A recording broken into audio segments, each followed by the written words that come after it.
Miami, and we made Miami, Baruch Hashem, here in Pine Street. And it's our biggest honor and pleasure for tonight that we have with us, I'll tell the truth how I'll introduce Jonathan. Jonathan, from the day that I arrived in this place 2 years ago, Jonathan is my role model, I would say. See a guy how he acts in prayer and davening, see his family, it's a zach. The father from our great AJ Bennett, a member from our program, and that's our biggest chus. And I have a personal akar for Jonathan for joining us tonight. He will share with us from his rich backgrounds. Thank you, Jonathan.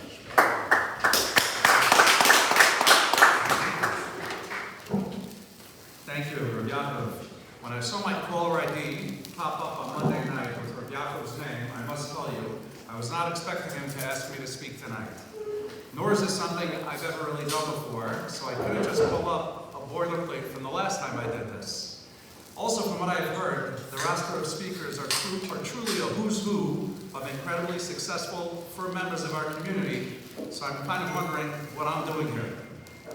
You're supposed to laugh.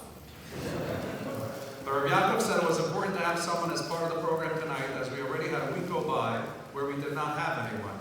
He told me that even though many boys were off and not local this week, there would still be an island, and he wanted to make sure that the program would go on.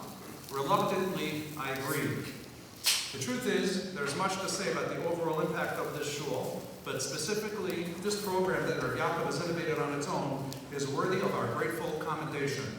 Providing a place where guys in the city can come and learn and enjoy a gourmet dinner in this kind of atmosphere is an investment in your future and in our future as the Jewish people. In my humble opinion, more touch points, opportunities for asmada and learning, achdus amongst different types of yidden, especially guys finding their foothold in the next chapter of their lives, coming out of yeshiva, going to college, starting jobs, getting married. This is a pivotal time to focus on the fundamentals as you prepare and enter this next stage of your life. So a big shkar to Rabbi Yaakov, as well as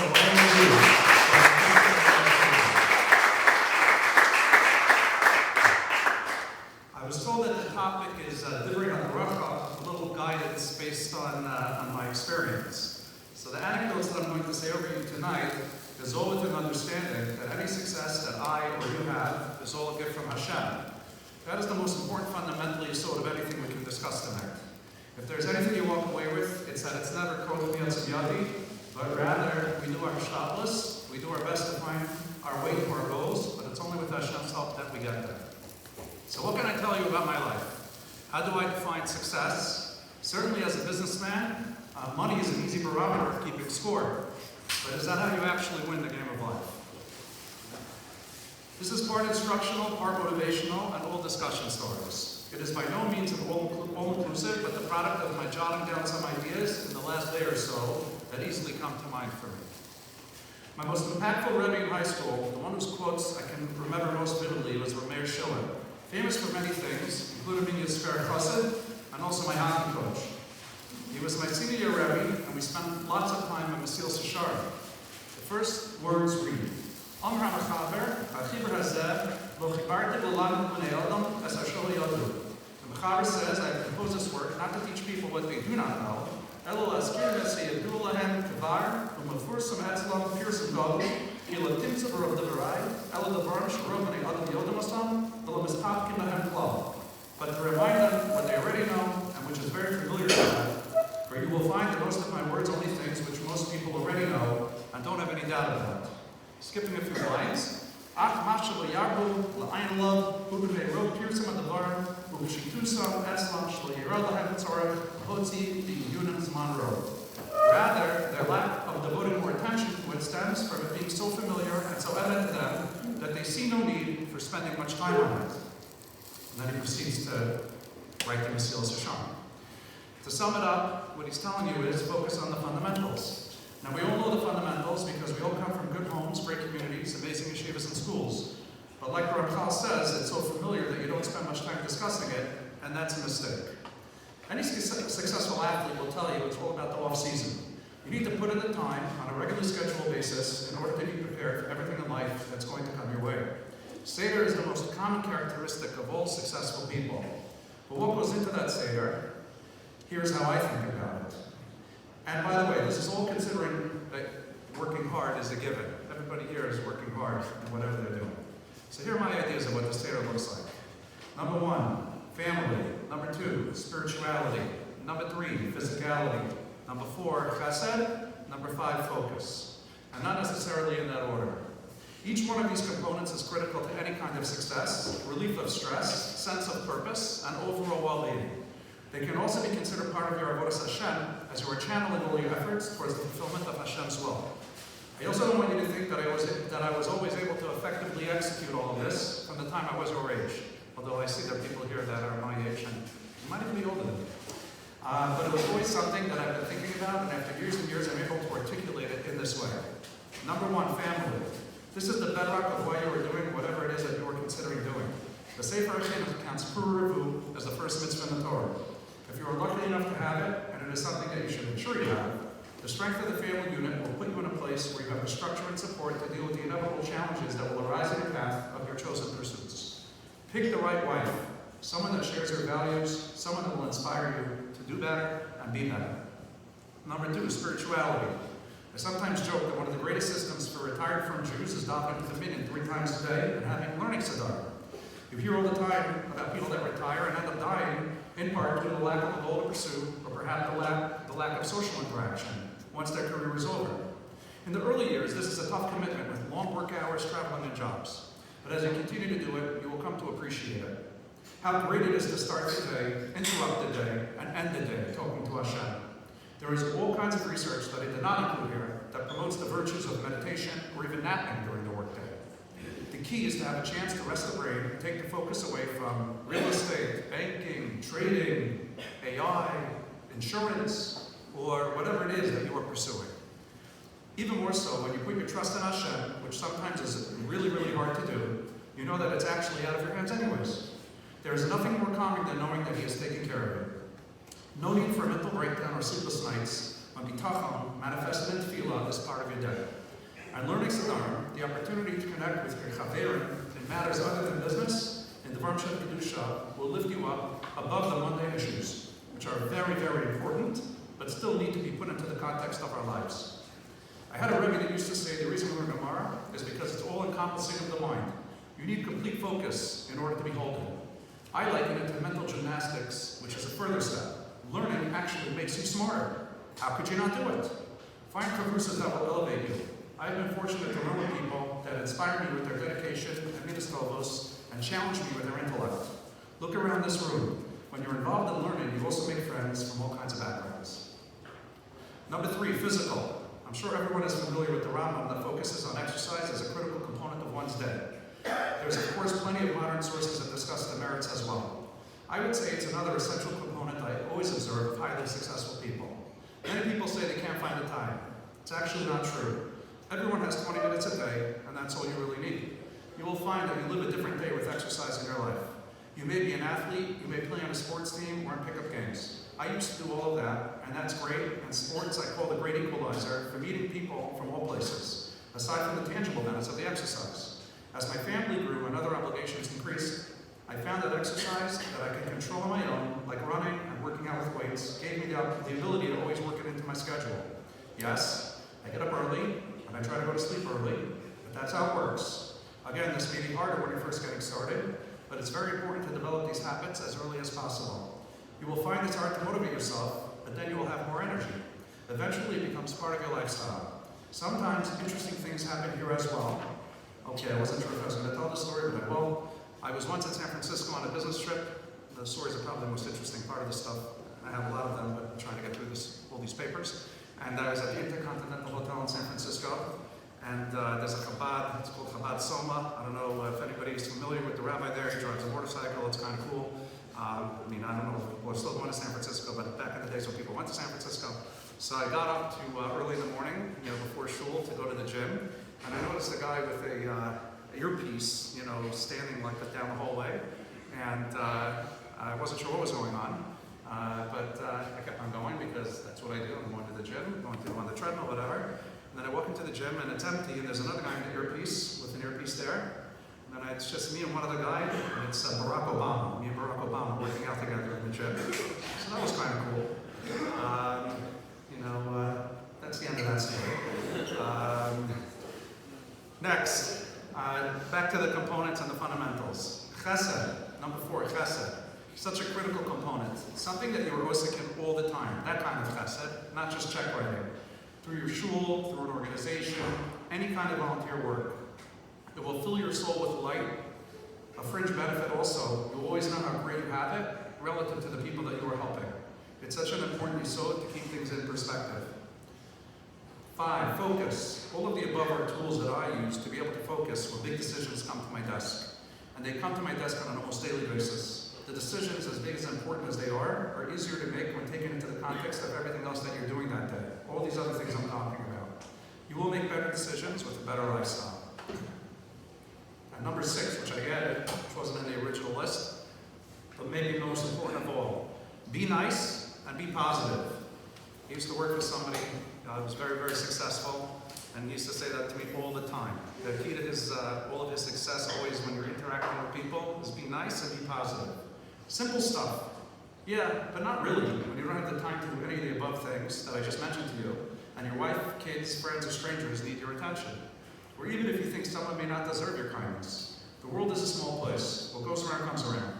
The person that needs you, well, you may need him in 5, 10, or 15 years from now. I've seen it, I've lived it. I had friends working in all the major, this is a little specific, but I had a lot of friends that were working I'm in the real estate business, so I have friends that are working in all the big banks. And I always say, when people would approach me about trying to do a transaction, whether they want to do mortgages for me or want to sell me a property or whatever it might be, so sometimes it can take 10 years, before we actually get something done. And you never know what side of the transaction you're going to be on. So it's, you always have to be nice, and life is all about the long-term relationships. And I also have in here a little note, which actually is directly related to this as to how I got here tonight. Thank you, AJ, for reminding me to insert this story here. This goes back to COVID. I was working at a big firm, and it was very difficult during COVID. We had a big real estate portfolio, and nothing was working. Nobody actually budgets for a hotel that has 0 revenue because it's completely closed. And the mortgage still has to be paid, and those were the days trying to figure these things out. What do we do with all these situations? Not just hotel, but retail stores and office. We're still dealing with office buildings. It was very important that I had to be in the office every single day. A friend of mine had called me up, and he had asked me if I'd be willing to come to a meeting that he wanted to invest in a company. It had to do with real estate and technology, and he understood the technology part, but he didn't really know anything about real estate. So I told him, sure, when's the meeting? Oh, it's 9:30 in the morning, somewhere in Brooklyn. Okay, fine, I put it on my calendar. That morning I wake up, and it's particularly very difficult with everything that's going on. And I had I'm not going to the meeting. I'm going to call my friend up because I just can't deal with it. I have just too much to deal with. And then another thought crossed my mind, which was, I can't do that to him. I promised him I was going to be there. He's relying on me, and if I'm not there, then this whole meeting is going to go to waste. And I convinced myself that that's the right thing to do. So I show up to this guy's house in Brooklyn. It's a very Heimische meeting, by the way. We sit down, there's a rogalach, and it's in this dining room table, and I'm like, what kind of meeting is this? And I sit there for an hour and a half. Happens to be these 2 Sisha guys came up with the technology for how to collect rent, and actually it was a pretty real company and everything. But I'm sitting at the table, and I'm the only real estate guy in the room. There's some, I guess, investors, and there's some tech people, but I'm asking all the questions, and it's an hour and a half meeting. And after the meeting, this guy walks over to me, and he says, what's your name? I said, I tell my name. He says, can I get your phone number?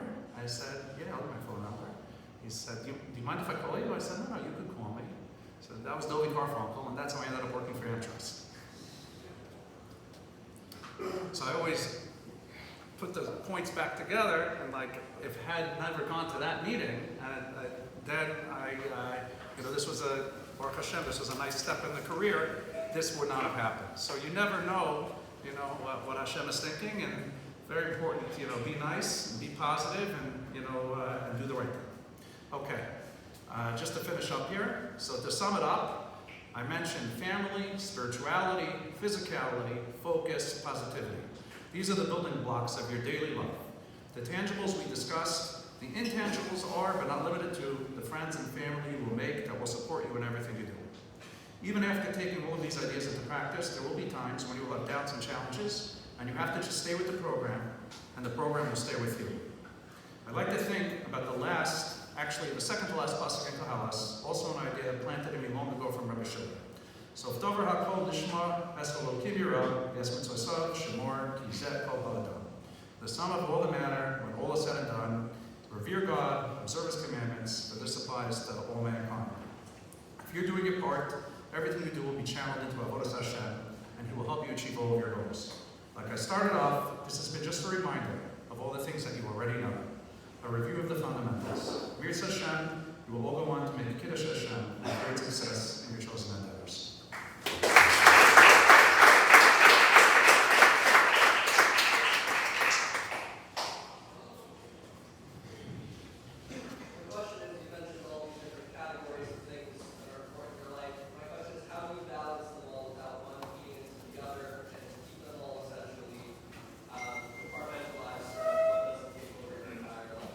With great difficulty. But no, the key is that it's a lifestyle.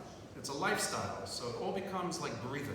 So the same way when you wake up in the morning and you know that you have to put on your tefillin and you have to daven, and all of these different things become a component.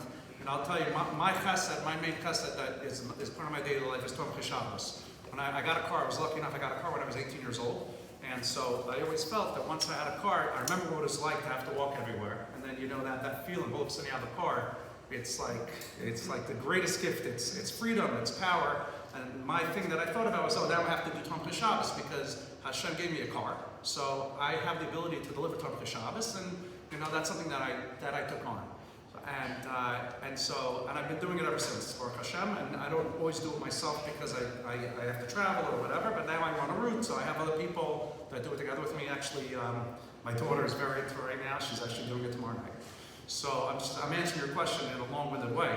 I have 5 reminders on my phone, starting from Tuesday or Wednesday, because Tomchei Shabbos is Thursday, that are constantly popping up to make sure that I don't remember, that I don't forget. That if I'm not available, that somebody should be there to do Tomchei Shabbos. So all of these different things, certain things, like again, for me, exercise is like breathing, right? So if I don't exercise during the day, I don't feel like I'm the same person, I don't feel the same way. So I specifically try to get up very, very early. Some of the people who come here in the morning know that, some of the story about me, because I try to get up very early. I come to Manhattan early, I try to exercise early, I try to daven early, I try to get some learning in early. And the answer is, it becomes part of your schedule, but it's also with great difficulty. So you have to figure out a way to balance it all. But the other thing I would mention is that I think I mentioned a little bit about it in the speech, but these are things that are great for you to do because it's not you're finding time for them. So you have to study for a test, or you have whatever it is that you're dealing with that you have to that's occupying your brain. The ability to turn it off. And people can turn that off through learning or through exercise or through being osek in a chesed or whatever it is. That's very healthy for you. It's very, very healthy for you so that you can turn away from whatever it is that's giving you that challenge for a certain period of time, and then you come back to it. And guess what? When you come back to it, you have a fresh approach. You're thinking about it differently. Maybe you're whatever it was that you're occupying yourself with, that opened up your brain and your head to think about it in a different way, find a solution, or just make it easy for you. It doesn't always work, of course, but it works more often than not. Good? Okay, yeah. Okay. All the industries, you move your work, you decide what things make sense, where you want to go in, and which deal you go in, the numbers is okay. Real estate, you can see deals and deals and deals, everything sounds great, it's good income, it's good, everything sounds great. What makes you the final decision, this is the deal that I want to go in? So I don't think I've ever gone into a real estate deal where I haven't been nervous, the day that we're closing.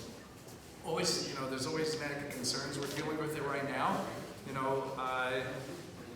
The experience is tremendous, right? When you have the experience, and and the hardest thing is to build the experience. I was talking to somebody about that earlier today, who, it's funny, he actually worked for AmTrust 20 years ago. It was one of his first jobs when he was a kid, making very little money. He's probably worked 20 jobs since then, and now he became very successful. And we were talking about how, we know some of these guys now personally that are, a lot of the big name guys in the business, in Manhattan, in our area. And it's all about that. It's all about the experience. So whatever the real estate that you're buying, if you've done it before, you get comfortable with it.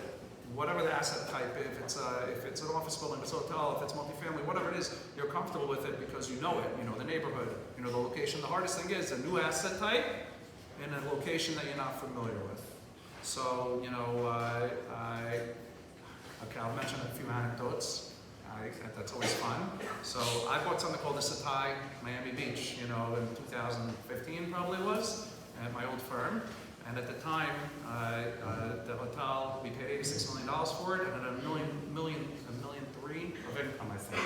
So just to put that into context, whoever doesn't understand, that's not a good deal. That sounds like a terrible deal. You're making, you're making very, very little return on your money. It's like 2 or 3%. Fast forward a couple of years later, that $1.3 million became $15 million. So it ended up being a very big deal and became very well known. And the company opened facilities in Israel and so on and so forth. But who knew at the time that that's what was going to happen? But because we were in the hotel business, so we kind of knew that there were levers that we could pull and different things that we could implement to create the value. Mention another story because people usually like this one also. I bought an Apple store in Santa Monica, California, on something called the 3rd Street Promenade, which is like the Gevurah, it's pedestrian thoroughfare in Santa Monica. And at the time, the Wall Street Journal wrote an article about it. They said it was the highest price paid per square foot ever, in the 3rd Street Promenade. And we had a line around the office where we would say, "You look like an idiot going in and a genius coming out," because they make it seem like you don't know what you're doing because you're paying so much money for it. So I'll mention the particulars of the story. Guys like to hear about these stories, right? We paid $58 million for it. We borrowed $55 million, put down $3 million, and we thought we were going to hold it for a long time. We sold it a year and a half later for $100 million, and the $3 million became $40 million. After we paid, you had to pay some fees because you terminated the mortgage early. So how did we know? How do we know that it was the right thing? You do your homework, and you get to a certain period where you're comfortable. You get to a certain stage where my goal always is principal protection. That's how I think about it. That's a good way to kind of finish this explanation. If I could get comfortable that I'm not going to lose money, and I think there's a decent chance that I'm going to make money, that's solving a lot of my problems for me. 90% of my problems are solved. You had mentioned that you went to somebody's house and put your number and then later on you became partners. I'm wondering, especially in case where they're doing it all partner, how do you make that collective decision, okay, I'm ready to be partners with somebody, you work with them, you know them, and you have obvious problems and obvious reasons to stick with them, and then you want to be all in with the partnership, you don't want to go in halfway. So how do you make the decision, okay, I'm closing that door, we're doing this, we're good, what instinct, how do you know? It's, again, that's more about just knowing, you have to know the people that you're getting involved with. I have some amazing and wonderful partners. In real estate, you end up with lots of partners because people club together different, opportunities for investment. But I can tell you a terrible story I heard yesterday, actually from somebody I think who spoke here once also.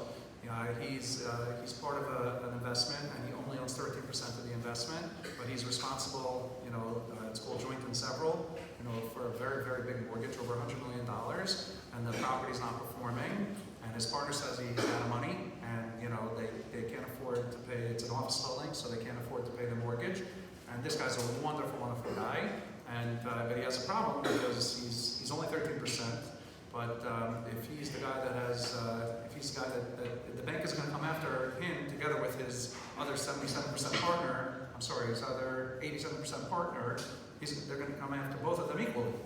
And when he went into this deal, never in a million years did he ever dream that he would be in this situation. So, it happens to be his partner. I don't think he knew him very well. He just, it was an opportunity. So I think the answer to your question is make sure you know who you're getting involved with. I'm very, very lucky.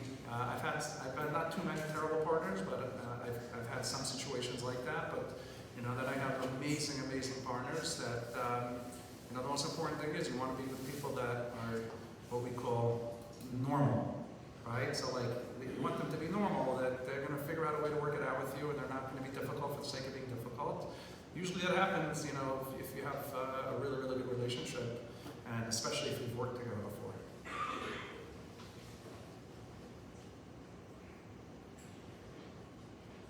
Okay.